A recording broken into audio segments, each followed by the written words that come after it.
करण्याचा एक मानस होता की आपण सर्वजण या ठिकाणी जमू.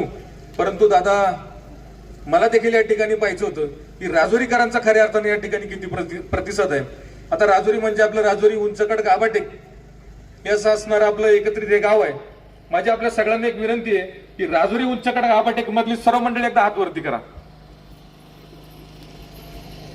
ही समोर असणारी दादा जनता कोणीही बाहेरच्या गावातील प्रमुख जर काही व्यक्ती जर सोडले तर ही सर्व राजुरी गावची असणारी ही जनता आज एक परिवर्तनाच्या लढ्यामध्ये ताकदीने या ठिकाणी उपस्थित राहिली. त्याच्याबद्दल मी आपल्या सर्वांच्या मनापासून या ठिकाणी आभार व्यक्त करतो. कारण बाहेर चित्र वेगळं रंगवलं जातंय की राजुरी गावचा आम्हालाच पाठिंबा आहे, परंतु आज आपल्या सगळ्यांना या ठिकाणी लक्षात आलं असेल की राजुरी गावचा खरा पाठिंबा कोणाला आहे आणि जनतेने ही निवडणूक हातात कशा प्रकारे घेतलेली आहे हे या कचेरीच्या उद्घाटनाच्या निमित्ताने या ठिकाणी आपल्या सगळ्यांना विशेषत्वानं नमूद होत आहे.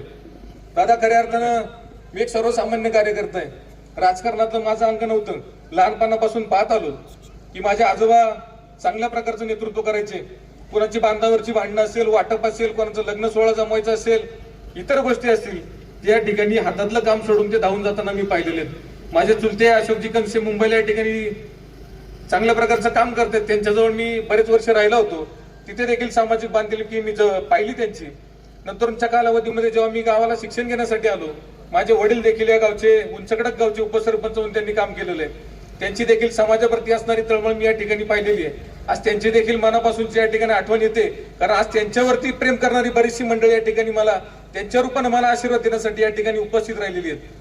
हे सगळं होत असताना अधिकचा पाठीमागचा इतिहास न सांगता घडामोडी घडल्या विधानसभेच्या.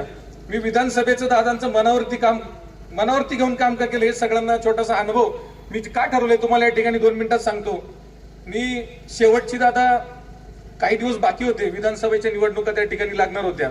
एक यादी दादांच्या माध्यमातून दादांच्या पत्रावरती आपल्याला खनिकर्म विभागाचे मंत्री आदरणीय एकनाथजी शिंदे साहेब त्या ठिकाणी मंत्री होते. मुख्यमंत्री तर होतेच, पण खनिकर्म विभागाचे ते मंत्री होते. अगोदरच्या कालावधीमध्ये दादांच्या माध्यमातून ती कामं आपण पूर्ण केली होती, मंजूर देखील झाली होती. परंतु नव्यानं काही प्रस्ताव आपण त्या ठिकाणी दिला होता. दादांच्या मार्गदर्शनाखाली अल्पसंख्याकांचा आपण त्या ठिकाणी निधी मिळवला. परंतु शेवटचा 2-3 दिवस बाकी असताना एकनाथजी शिंदे साहेबांची त्या पत्रावरती सही घ्यायची होती.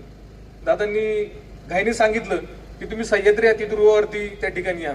थोडंसं उशिरा पोहोचलो, परंतु आज काय आपल्यासारख्या कार्यकर्त्याला घाईने त्या काळात प्रवेश नव्हता.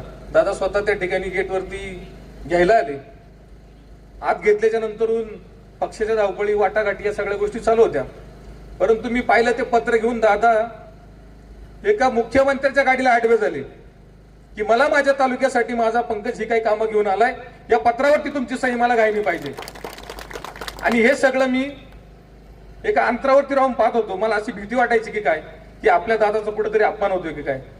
परंतु माझ्या तालुक्यासाठी अपमान झाला तरी चालेल, बॉडीगार्ड बाजूला लोटतायत, पोलीस बाजूला लोटतायत, परंतु इतर आमदारांच्या प्रमाणे दादांनी सगळ्यांना बाजूला लोटलं आणि एकनाथजी शिंदे साहेबांच्या समोर ते पत्र ठेवलं. दादा खऱ्या अर्थानं मी अशासाठी भाग्यशाली आहे की एकनाथजी शिंदे साहेबांनी एक परिवर्तन घडवलं आणि आपण सर्वजण देखील मान्य करायला एक बारीक जर विचार आपण केला, आज दादा सुद्धा त्याच माध्यमातून पुढे जात आहेत. आणि मी दादांचा कार्यकर्ता म्हणून जे एकनाथजी शिंदे साहेबांनी निर्णय घेतला म्हणून एका सर्वसामान्य कार्यकर्त्याला दादा तुमच्या माध्यमातून ही उमेदवारी मिळाली, नाहीतर अन्यथा आम्ही सर्वसामान्य घरातली मुलं इतक्या घाईने पुढे आलो नसतो. आणि तळमळीनं काम करताना मी ज्यावेळेस दादांना पाहिलं आणि डोळ्यात माझे अश्रू आले की दादा खरोखर हे जनतेच्या प्रती प्रामाणिक आहेत आणि ह्या प्रामाणिक नेत्याच्या पाठीमागं आपण ताकदीनं उभं राहिलं पाहिजे. म्हणून मी विधानसभेला ही सर्व निवडणूक त्या ठिकाणी हातामध्ये घेतली. पुढे काय परिणाम व्हायचे वगैरे हा वेगळा भाग आहे. विधानसभेचा निकाल झाला, खूप आनंद झाला दादा. आता म्हटलं विधानसभेच्या निवडणुका झाल्यात, आपलं काम झालंय. परंतु एक मनामध्ये इच्छा होती या राजकारणात पडावं की नाही पडावं. कसं तरी खडतर परिस्थितीतून कुटुंबाला गरिबीच्या घाईतनं आपण वरती घेत होतो. वडिलांचं 4 वर्षापूर्वी निधन झालं होतं, 3 वर्षापूर्वी निधन झालं होतं आणि आपण ही रिस्क घ्यावी की नाही हा विचार जवळपास दादा 15 दिवस माझ्या डोक्यामध्ये होता. मी एक सहज विचार केला, आपण इतके चांगले कष्ट घेतलेत, हे कशा करता घेतलेत, आज दादा आमदार झालेत. मग म्हटलं आपण जर ही संधी नाही घेतली तर समोरचे मंडळी ती घ्यायला लगेच तयारच आहेत, बरोबर ना. आणि ही संधी जर आपण दादांच्या माध्यमातून जर मिळवली तर या गटाचं सोनं तर होईलच, परंतु माझा दादा आमदार मंत्री झाल्याशिवाय या ठिकाणी राहणार नाही. कारण दादा आपण जर जिल्हा परिषदेला या ठिकाणी लढलो, तुमच्या माध्यमातून कामं केली, एक संख्याबळ आपण मिळवलं, दादा या जिल्ह्याचे जिल्हा प्रमुख आहेत आणि त्या माध्यमातून दादांचं एक नावलौकिक वाढेल, दादांना ताकद देऊ, दादांचे हात बळकट करू. आणि या भावनेतनं खऱ्या अर्थाने मी दादा 15-20 दिवसांच्या निर्णयानंतर ठरवलं की आता आपण मात्र जिल्हा परिषदेच्या निवडणुकीची तयारी केली पाहिजे. आणि दादांचा आशीर्वाद घेतला आणि दादांनी त्या ठिकाणी सांगितलं तू तुझ्या पद्धतीने कामाला लाग, पुढचं काय होईल ते पाहू. नंतरच्या कालावधीमध्ये बरीचशी कामं आपण दादांच्या निधीमधून केली, दातृत्वातून केली. आता दातृत्वाच्या बाबतीत अनेक जण या ठिकाणी सांगतात, दादा सहवास हा इतका मोठा शब्द आहे की तुमच्या सहवासात राहून ही दातृत्व नावाची ही जी शक्ती आहे ती तुमच्या माध्यमातून मी त्या ठिकाणी शिकलो गेलो. आज पठार भागावरती जे काय आपण काम केलंय ही प्रेरणा दादापासूनच आहे. आज मी काही छोटे रस्ते केले ही फार मोठी गोष्ट नाहीये, परंतु दादाने कित्येक कामं केली. त्या कामांच्या जर आकडेवारी जर पाहिली तर दादा ह्या तालुक्यामध्ये सगळ्यात मोठा बंगला बांधू शकतील, हेलिकॉप्टर घेतील, गाड्या घोड्या घेतील, इतक्या ताकदीची आणि पैशाची कामं दादांनी स्वतःच्या खिशातून केली. मी तर छोटंसं कार्य करतोय. मी जर हे काम करण्यामागचं कोणी जर आदर्श म्हणून असेल तर ते तालुक्याचे आमदार आदरणीय शरददादा सोनवणे हे देखील मला या ठिकाणी जाहीर सांगितलं पाहिजे. आज मी या ठिकाणी बरीचशी कामं करण्याचा प्रयत्न करत गेलो. मग दलित समाजामध्ये कोणाचा सभामंडप शिल्लक असेल, या ठिकाणी आमचा अण्णाभाऊ साठेनगर त्या ठिकाणी आहे. बऱ्याच वर्षांची दादा त्यांची मागणी होती, दलित वर्गासाठी आपण करावं, काहीतरी करावं ही मनापासूनची इच्छा होती. आज दादा इंदिरानगर या ठिकाणी आपण 2 सभामंडप तुमच्या माध्यमातून दिलेत आणि अण्णाभाऊ साठेनगर या ठिकाणी आपण 10 लाख रुपयाचे एक सभामंडप त्या ठिकाणी दिलाय. त्याचप्रमाणे मुस्लिम समाजासाठी काहीतरी कामकाज आपण केलं पाहिजे, तळागाळातले त्यांचे प्रश्न सोडवले पाहिजे. मग आपला शाह अब्दुल हमीद चिश्ती दर्गा असेल, त्याचप्रमाणे गुंजाळवाडी गावचं आपलं कब्रस्तान असेल.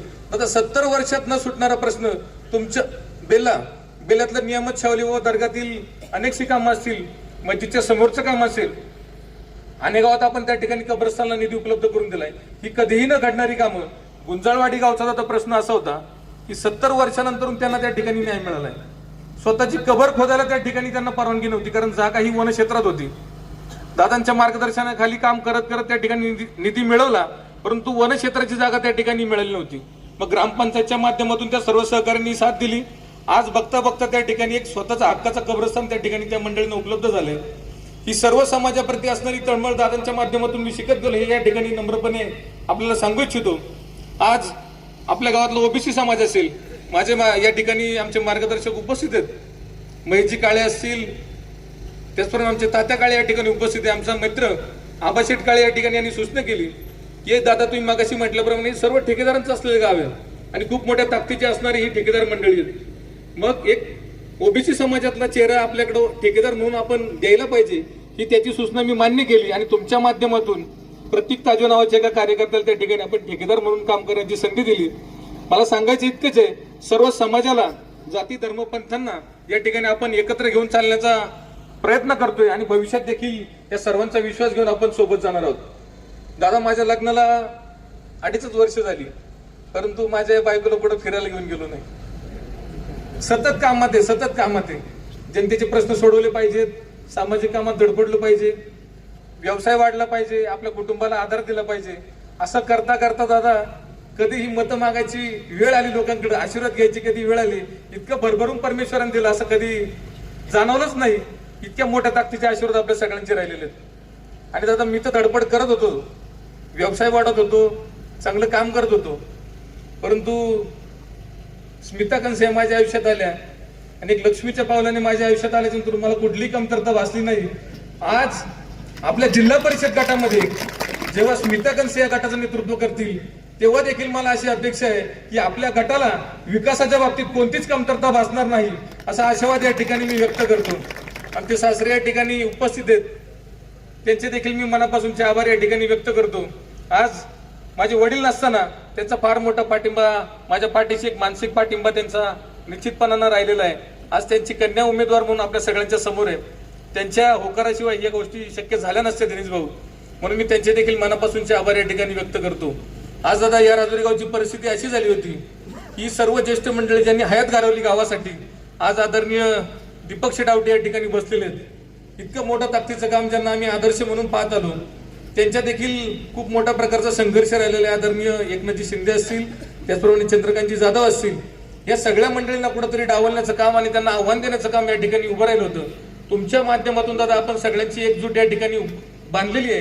मी या सर्व मंडळींना या ठिकाणी आश्वस्त करू इच्छितो की तुमच्या सर्वांच्या नेतृत्वाखाली, दादांच्या मार्गदर्शनाखाली जी काही तुमच्या मनातली स्वप्न आहेत गावाच्या बाबतीतली, ती सर्वजण आपण एकजुटीने या ठिकाणी एकत्र पूर्णत्वाला नेऊ, हा देखील मी आपल्या सगळ्यांना या ठिकाणी जाहीर शब्द या ठिकाणी व्यक्त करतो. या निवडणुकीच्या माध्यमातून धनुष्यबाण या चिन्हासमोरील बटन दाबून आपण सर्वांनी तिन्ही उमेदवार आमचे शांतारामदादा असतील, राजेंद्रजी पिंगट असतील यांना विजयी करून, हा भला माणूस आपल्या शब्दावरती त्या ठिकाणी उभा राहिलेला आहे.